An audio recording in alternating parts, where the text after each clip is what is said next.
Friday marked the second day on the job for the demolition crew tasked with tearing down family houses following the end of an almost 4 decades-long land dispute in Dugard Micoud.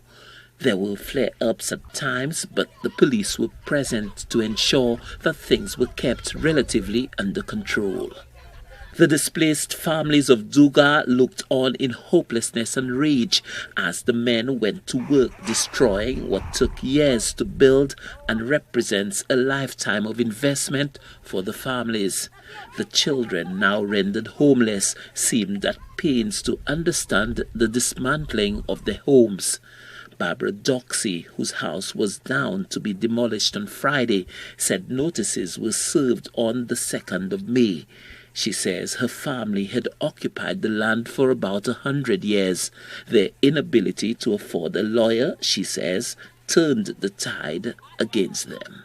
My father born here and he's 85 years. And these people came and invaded this land. So they asked to live before that, but I never lived and I will not buy what is mine. And I will not pay rental for it neither, because they asked to do that. I will not, they demolish it. There's a boundary at the back there. I'll just step a few steps further and I'll still be around there. Vanessa Joseph says the former administration is to be blamed for their plight. It's Alan Chasley you should be questioning right now. He was the one who took it to cabinet. He should know how it went. I do not know. Just ask Alan Chasley. Crumpton was there, he didn't take it to cabinet.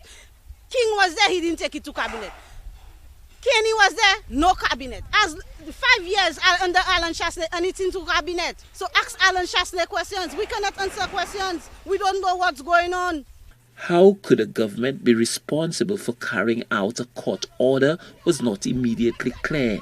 News Force sought to contact the former Prime Minister for clarification, but our calls went unanswered. Barbara Doxey says the justice system failed the families. The justice system is not fair.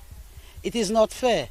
It's because of not having a lawyer, they cannot accept you in the High Court. This couple was snuggling in the sunshine despite their home being torn down before their very eyes.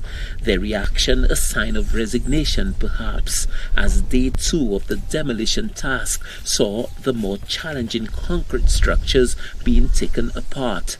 Margaret Jean-Pierre says with her house demolished and her possessions exposed to the elements, she is grateful for love and life.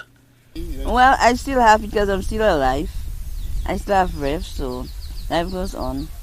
For close to 40 years, the two families, Xavier's on one side and Jean-Pierre's on the other, had battled to establish legal ownership of this disputed land. The losing family, the Jean-Pierre's, are being evicted from the land their families have occupied for longer than living memory. Property, they believe, rightfully belongs to them, but the High Court has decided otherwise in this winner-takes-all dispute. Stanley Lucian for the HTS News Force.